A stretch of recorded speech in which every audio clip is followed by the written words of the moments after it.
Hello friends, कैसे आप सब। मैं हूं आशीष धीमान और आप देख रहे हैं ज्ञान स्टडी पॉइंट। तो चलिए आज performance criteria for thermodynamic vapour cycle के बारे में पढ़ते हैं। ये क्या होता है? ये आपके पास परफॉर्मेंस को चेक करते हैं हम इसके थ्रू, इन टर्म्स के थ्रू परफॉर्मेंस को चेक करते हैं थर्मोडायनेमिक वेपर साइकिल्स की। तो कैसे चेक करते हैं कि हम इसमें एफिशिएंसी देखते हैं, उसका वर्क रेशियो देखते हैं, या फिर स्टीम का कंजप्शन कितना हो रहा है, वो सब चीज़ें देखते हैं और उसके बेस पे हम चेक करते हैं कि हमारी साइकिल जो है अच्छे से वर्क कर रही है या नहीं, उसकी परफॉर्मेंस अच्छी है या नहीं है। ठीक है, तो ये आपके पास 3 टर्म होती है परफॉर्मेंस को चेक करने के लिए। तो सबसे पहले हम पढ़ते हैं एफिशिएंसी रेशियो के बारे में। देखिए, एफिशिएंसी रेशियो क्या है? नाम से पता चल रहा है कि ये 2 एफिशिएंसीज का रेशियो होती है। ठीक है, थर्मल एफिशिएंसी और रैनकाइन एफिशिएंसी का ये रेशियो होती है। थर्मल एफिशिएंसी को हम कैसे निकाल सकते हैं? ये आपके पास फॉर्मूला होता है थर्मल एफिशिएंसी का, 3600 गुणा P. P stands for power. Power को हम जो है किलोवाट में, इसकी यूनिट होती है किलोवाट में मेजर करते हैं पावर को। ठीक है, तो 3600 गुना पावर अपॉन में एमएस। एमएस होता है mass flow rate of steam, कि कितना स्टीम का मास फ्लो कर रहा है आपके पास पर आवर के अंदर, कि कितने किलोग्राम स्टीम का यूज हो रहा है हर एक आवर के अंदर। ठीक है, और H2 माइनस HF3 ये आपके पास एंथैल्पी डिफरेंस है। तो ये थर्मल एफिशिएंसी होती है। और रैनकाइन एफिशिएंसी होती है H2 माइनस H3 अपॉन में H2 माइनस HF3।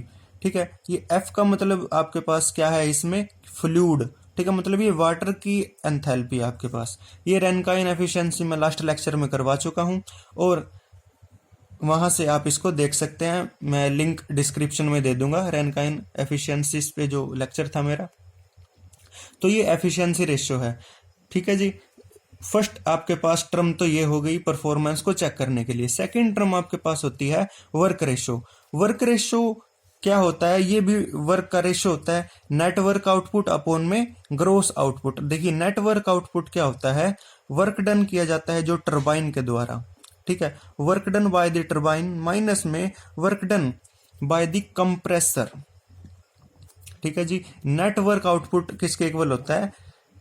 टरबाइन के द्वारा जो वर्क किया गया है माइनस में जो कंप्रेसर के द्वारा वर्क किया गया। इन दोनों का डिफरेंस आपके पास नेटवर्क आउटपुट कहलाता है। और ग्रोस आउटपुट क्या कहलाता है? जो वर्क किया जाता है टरबाइन के द्वारा। ठीक है, जो टरबाइन के द्वारा वर्क किया जाता है उसी को हम क्या बोलते हैं? ग्रोस आउटपुट बोलते हैं। तो ये वर्क रेशियो होता है। तो कार्नोट साइकिल के बारे में मैं कुछ बात करना चाहूंगा यहाँ, कि कार्नोट साइकिल की एफिशिएंसी तो ज्यादा थी लेकिन उसका वर्क रेशियो कम था, इसीलिए वो आपके पास एक्चुअल में यूज नहीं हो सकी। वर्क रेशियो का क्या चक्कर है कि अगर जितना आपके पास वर्क रेशियो ज्यादा होगा, ठीक है, अगर जितना आपके पास वर्क रेशियो ज्यादा होगा उतना ही आपके पास जो प्लांट का साइज है वो आपके पास छोटा होगा। प्लांट साइज छोटा होगा, और जितना प्लांट साइज आपके पास छोटा होगा उसको कंट्रोल करना, उसको मैनेज करना उतना ही आसान होगा। ठीक है, तो वर्क रेशियो आपके पास ज्यादा ही होना चाहिए। ठीक है, तो कार्नोट साइकिल का वर्क रेशियो लो था जिसकी वजह से उसका प्लांट साइज ज्यादा था। इसके बाद हम बात करते हैं स्पेसिफिक स्टीम कंजप्शन के बारे में। स्पेसिफिक स्टीम कंजप्शन क्या होती है?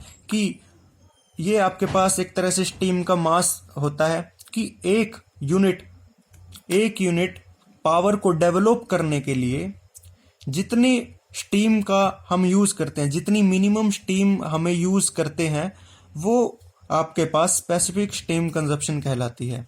ठीक है, कि एक यूनिट पावर का डेवलप करने के लिए, ठीक है, जितनी हमें स्टीम की जरूरत होती है वो स्टीम आपके पास कहलाती है specific steam consumption.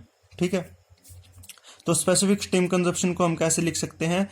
1 kilowatt hour upon में नेट वर्क डन। ठीक है, नेट वर्क डन, और नेट वर्क डन हम पीछे निकाल चुके हैं रैनकाइन साइकिल में क्या होता है। ठीक है, तो देखिए 1 किलोवाट आवर अपॉन में नेट वर्क डन हम निकाल चुके हैं H2 minus H3। H2 minus H3 क्या था? आपके पास आइसेंट्रोपिक हीट ड्रॉप था। ठीक है, रैनकाइन साइकिल में आइसेंट्रोपिक हीट ड्रॉप था ये। नेटवर्क डन इसके इक्वल था। और 1 किलोवाट आवर, देखिए 1 किलोवाट आवर को हम क्या लिख सकते हैं, देखिए जो आवर होता है, एक आवर जो होता है उसमें आपके पास 60 मिनट्स होते हैं, सबको पता है, ठीक है। और 1 मिनट में आपके पास 60 सेकेंड्स होते हैं, ठीक है जी। एक आवर में 60 मिनट और 1 मिनट में 60 सेकेंड्स। अगर मैं आवर को सेकेंड्स में कन्वर्ट करना है तो इसको आपके पास 60 से एक बार और मल्टीप्लाई करना पड़ेगा सेकेंड्स के नाम का, ठीक है। और ये किसके इक्वल हो जाएगा, 3600 सेकेंड्स के इक्वल हो जाएगा एक आवर, ठीक है। और आपके पास पहली बात तो ये, और दूसरी बात आपके पास क्या होती है, देखिए वाट, जो एक वाट होता है उसको मैं क्या लिख सकता हूँ, उसको मैं न्यूटन मीटर लिख सकता हूँ। एक watt is equal to newton metre, और एक न्यूटन मीटर जो है वो एक जूल के इक्वल होता है, ठीक है। तो यहां से वाट की जगह मैं जूल लिख सकता हूँ। इसका मतलब क्या है कि 1 किलोवाट आवर को मैं लिख सकता हूँ 3600 किलो जूल लिख सकता हूँ मैं। देखिए आवर की जगह 3600 आ गया और वाट की जगह आपके पास जूल आ गया, ठीक है। तो ये मैं यहाँ पे लिख सकता हूँ 3600 किलो जूल।